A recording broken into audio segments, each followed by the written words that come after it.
Hello all, I welcome you all to study close. मेरा नाम है जय पिल्लाई और आज हम बात करने वाले हैं हमारे संविधान के आर्टिकल 32 और सुप्रीम कोर्ट ने अभी तक कैसे इस आर्टिकल को डिफाइन किया है उसके बारे में। बट टॉपिक स्टार्ट करने से पहले इस टॉपिक से रिलेटेड एक सवाल मैं आपसे पूछना चाहूँगा and you all must answer in comment section. सवाल यह है कि who is the preserver, protector and defender of the Indian constitution. हमारे भारतीय संविधान का प्रोटेक्टर और डिफेंडर कौन है? आपके ऑप्शन है A president, B supreme court of India. Please comment the right answer in comment section.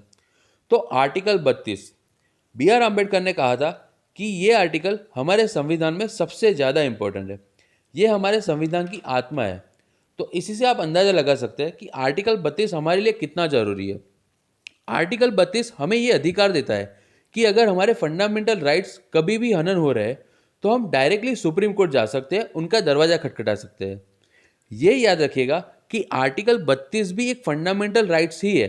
It is a right to constitutional remedies.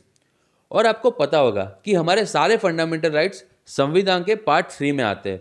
तो आप मुझे कमेंट सेक्शन में बताइए कि हमारे कौन से और कितने फंडामेंटल राइट्स हैं।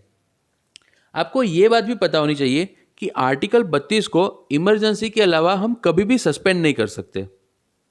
और आर्टिकल 32 अगर हमें राइट देता है कि हम सुप्रीम कोर्ट जाए, तो at the same time article 226 हमें हमारे स्टेट के हाई कोर्ट में पिटिशन करने के राइट्स देता है। सो हाई कोर्ट और सुप्रीम कोर्ट ये दोनों ही जगह आप अप्रोच कर सकते हो अगर आपके फंडामेंटल राइट्स का हनन हो रहा है तो। और ये अप्रोच हम कर सकते हैं रिट्स इशू करके। हमारे संविधान ने हमें 5 रिट्स दिए हुए हैं: habeas corpus, mandamus, quo warranto, prohibition and certiorari. इन सब रीड्स के बारे में अगर आपको डिटेल में जानना है तो मैं मेरी रीड से रिलेटेड वीडियो की लिंक कमेंट सेक्शन में डाल रहा हूँ। आप वहाँ पे जाके देख सकते हैं, वहाँ पे काफ़ी अच्छी तरह से मैंने रीड्स एक्सप्लेन किया हुआ है।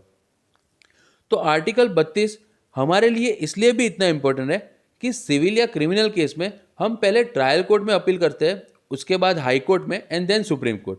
बट अगर हमारे फंडामेंटल राइट्स का हनन हो रहा है तो हम डायरेक्टली आर्टिकल 32 के तहत सुप्रीम कोर्ट और आर्टिकल 226 के तहत हाई कोर्ट में अपील कर सकते हैं।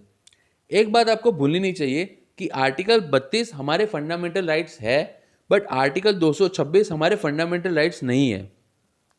तो आज हम आर्टिकल 32 की बात क्यों कर रहे हैं? क्योंकि रिसेंटली सुप्रीम कोर्ट के 2 अलग अलग ऑब्जर्वेशन आर्टिकल 32 के रिलेटेड सामने आए हैं। एक केस है सिद्दीकी कमान का। सिद्दीकी कमान करके एक जर्नलिस्ट अभी जेल में है। उन्होंने सुप्रीम कोर्ट में आर्टिकल 32 के तहत पिटीशन डाली थी, बट सुप्रीम कोर्ट ने सिद्दीकी कमान को पहले हाई कोर्ट में अप्लाई करने को कहा। ऐसा ही सेम केस नागपुर में है। वहाँ पे किसी एक शख्स ने उद्धव ठाकरे के खिलाफ कुछ लिख दिया था, तो उसको भी जेल में डाल दिया। बाद में वो शख्स अपने फंडामेंटल राइट्स के हनन के तहत सुप्रीम कोर्ट में उसने पिटीशन की, बट सेम बेंच ने उनको मुंबई हाई कोर्ट में जाने को कहा। ये दोनों केस के बिल्कुल ही opposite chief justice of India mister Sharad Bobde की एक बेंच है। उन्होंने महाराष्ट्र असेंबली के असिस्टेंट सेक्रेटरी को कंटेम्प्ट ऑफ नोटिस जारी किया है, क्योंकि सेक्रेटरी ने मिस्टर अर्नब गोस्वामी को ये पूछा था कि तुम डायरेक्टली सुप्रीम कोर्ट कैसे चले गए। इसमें जस्टिस बोबडे की बेंच ने यह भी कहा कि आर्टिकल 32 के तहत सबका फंडामेंटल राइट है और कोई भी इंडियन सुप्रीम कोर्ट को फंडामेंटल राइट्स के हनन में अप्रोच कर सकता है। तो सेम बेंच, लेकिन 2 अलग अलग ऑब्जर्वेशन। तो वापस आते हैं हम हमारे सवाल पे। इसका राइट आंसर है A president. President is the preserver, protector and defender of the Indian constitution. तो इसी के साथ वीडियो एंड करते हैं। लाइक एंड शेयर करना मत भूलिएगा। Keep learning, stay motivated. Me Jay Pillai signing off.